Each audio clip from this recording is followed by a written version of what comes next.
Hello tout le monde, c'est John de Hannes TV. Aujourd'hui, je vais vous parler de pourquoi je suis passé de ça à ça.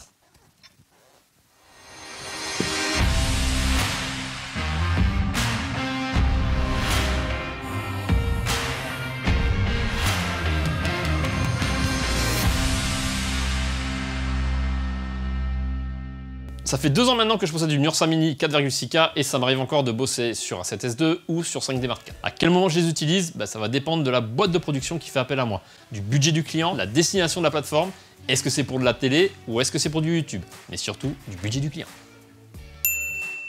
Première question que je me suis posée, est-ce que je fais plus de la photo ou est-ce que je fais plus de la vidéo? Dans mon cas, c'est de la vidéo, donc j'aimerais m'orienter vers quelque chose qui correspond plus à mes attentes et qui me fournit tout en un. J'aimerais une prise micro XLR voire 2, des entrées-sorties SDI qui sont les standards de l'audiovisuel, des fixations pour mettre un retour écran ou une poignée, un micro, etc. L'ergonomie est monstrueuse. On a tous les boutons à portée de main, la caméra est plus robuste, on n'est pas avec des petits plastiques qui sont susceptibles de casser. Et surtout, on a des filtres intégrés. On passe vraiment d'un appareil photo, vidéo, à une caméra.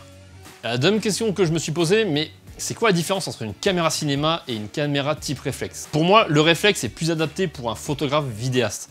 On y retrouve beaucoup d'avantages comme la stabilisation 5 axes ou autofocus qui est relativement beaucoup plus rapide que sur une caméra. Le poids du boîtier, on peut aussi prendre des photos et j'en passe. Mais ce qui m'a poussé à passer le cap,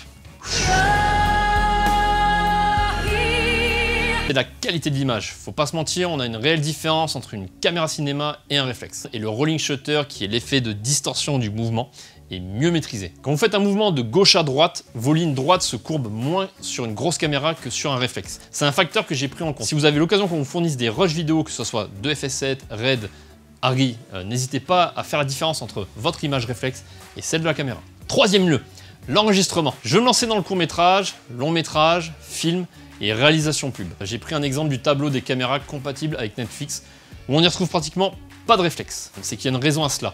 Déjà, l'enregistrement RAW qu'on retrouve que sur les grosses caméras et qui commence à peine à arriver sur les boîtiers. Après, vous allez me dire, mais John, t'as l'enregistrement externe. Je veux pas rentrer dans ces détails-là, mais on ne peut pas enregistrer en RAW avec tous les boîtiers. Pour le RAW ou l'HQ, là où on va trouver une différence, c'est que votre image n'est pas compressée et vous permet d'avoir plus de matière pour la post-production. Vous avez comme une profondeur à l'image, plus de détails dans les couleurs et j'en passe. J'adore travailler en post-prod et pour moi l'amour de l'image passe par les couleurs, la lumière. Quatrième point, avant de me lancer dans l'achat d'une caméra, j'ai eu la chance de l'avoir entre les mains. Ce qui m'a permis de me rendre compte qu'avec tous ces accessoires sur la caméra, on fait beaucoup plus pro, plus imposant et les clients le voient. Quand ils vous voient arriver avec quelque chose d'imposant, ça tape à l'œil. Ah, c'est TF1, c'est BFM. Non, c'est John. John Def.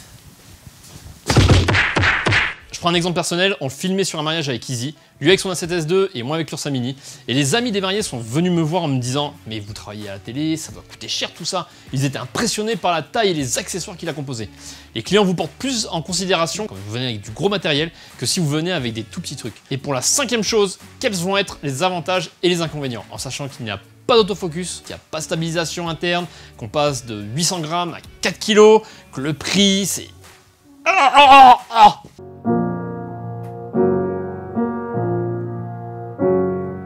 Avec l'Ursa, la prise en main est vraiment incroyable. C'est un mouvement beaucoup plus naturel que sur un boîtier, qui est stabilisé dans tous les sens. On a un meilleur contrôle sur la lumière. Je m'explique. Sur les réflexes, la couleur est souvent flatteuse. On a souvent tendance à faire confiance à sa caméra. Dans le cas d'une caméra cinéma, on doit vraiment tout contrôler. Surtout qu'à la base de tout, les couleurs et la lumière doivent être parfaites sur un plateau. Et non en post-prod. Ça vous force, par la même occasion, à créer de nouvelles choses et de nouvelles aventures chocolatées. Pour en résumer, c'est une évolution de passer sur une caméra cinéma. C'est un kiff personnel, tout en sachant que ça m'a ouvert plusieurs portes qui étaient fermées et que ça m'a permis de découvrir de nouvelles façons de travailler. Voilà, je vous ai dit pourquoi j'ai acheté une caméra cinéma. On pourrait parler de choix de la marque, pourquoi j'ai pris une Ursa 4,6K, pourquoi pas une RED, pourquoi pas une Canon C500. On pourrait parler de budget, on pourra voir ça dans une prochaine vidéo. N'hésitez pas à nous dire dans les commentaires si mon choix vous a influencé ou si vous avez le budget mais que vous préférez rester sur des petits boîtiers et investir dans autre chose. N'hésitez pas à aller voir les vidéos de maths easy. Allez, à plus les amis. Qui a mangé mes petits chocos?